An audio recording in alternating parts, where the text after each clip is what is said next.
home-based coaches for Surigo's job. Now, the details. I am Taiwo Baruwa.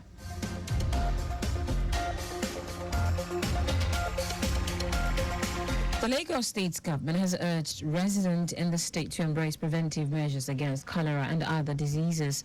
And this was a submission of stakeholders at the Cholera Social Mobilization Outbreak Response organized by the Lagos State Primary Healthcare Board LSPCB, with support from UNICEF to sensitize and implement preventive measures to combat the outbreak across the state.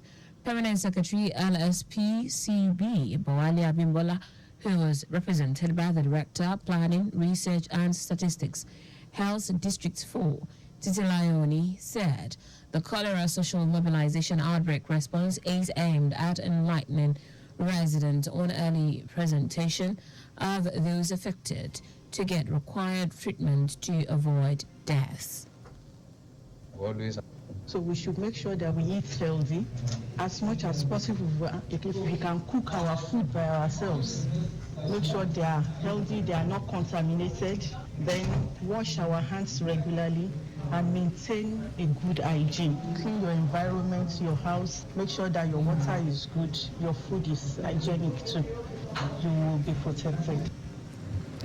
On her part, LSPCB's Director, Health Education and Promotion Services, Adeshola Hanfo, said the state government had inaugurated emergency operational committee with different pillars for risk communities in creating awareness to curtail the disease. We invited all our stakeholders, the Social Mobilization Committee members, all the chairmen in our various local governments, that's the 20 local governments, they were present at this meeting. We also have the local government health education officers. They are also part of this meeting. Also our MOHs, the doctors in our various local governments, they are also part of this meeting. We also have our various stakeholders, the interfaith, that's the religious aspect. Some of our traditional leaders, they are also part of this sensitization meeting. Also, the State Health Education Officer in the Ministry, Taiwo Baruwa, urged residents to practice good sanitation and hygiene, ensure safe drinking water and food, while taking proactive measures to use oral rehydration solution in combating cholera and report suspected cases to hospitals.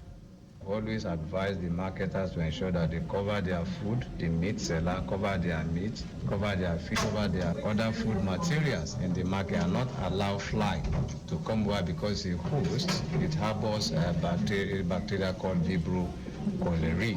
So when we get to an environment, canteen, the eatery, and we see that the place is dirty, and of course the food prepared there, we see flies, and here we should not go and patronize them. So we must run a bit and ensure that the food we are taking are from good and hygienic source. And that was the Health Education Officer in the Lagos State Ministry of Health, Segun Badijo. Lagos State government has apologized to residents for the dislocation experienced as a result of the intensive rainfalls that the state experienced on Wednesday.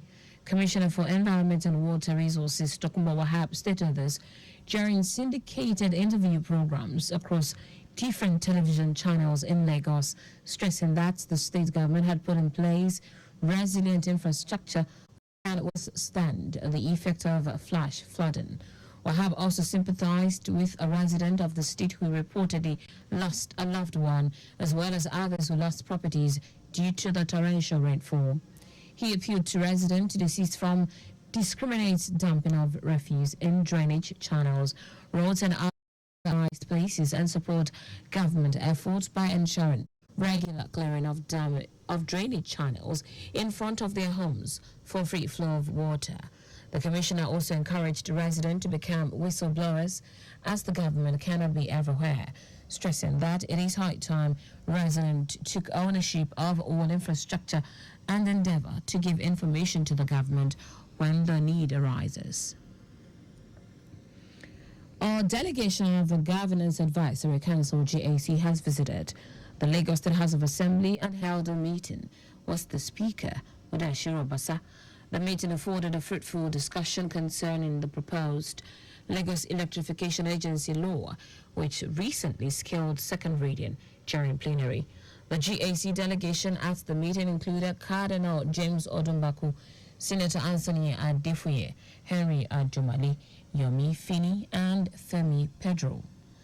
On Tuesday, June 25, Speaker of the House of Assembly, Mudashiru Basa, committed the bill to the Committee on Energy and Mineral Resources was a 2-week mandate for the latter to report back to the House after lawmakers debated the pros and cons of the bill, which targets to repeal the Lagos Electric Power Reform Law 2018 to provide for the creation and administration of the Lagos electricity market. The bill seeks to establish a commercial and technical regulatory framework for the electricity market with the purpose of ensuring reliable and universal access to electricity for all residents of the state.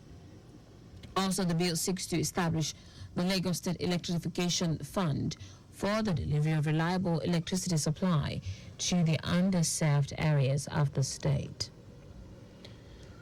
As part of its continued effort to get rid of illegal smuggling of goods across the country, the Nigerian Customs Service has again seized 11,650 litres of premium motor spirit, popularly known as petrol.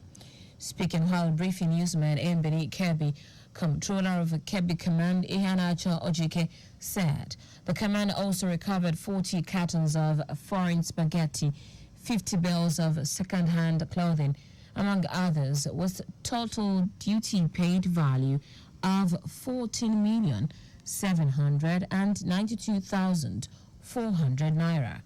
Ojike noted that the seized PMS will be auctioned to the public with the expectation of generating over 8 million naira that will be paid to the coffers of the federal government. He urged members of cartels to rethink and go into legitimate business, saying the Nigerian Customs Service will go after them as economic saboteurs, adding that there is no place for illegal activities. Now to the rest of the stories. The federal government has presented the outcomes of its review of the Accelerated Stabilization and Advancement Plan, which seeks to inject 2 trillion naira into the economy in the next 6 months. President Bola Tinubu said his administration is determined to increase crude oil production to 2 million barrels per day and generate more electricity for Nigerians in the next few months.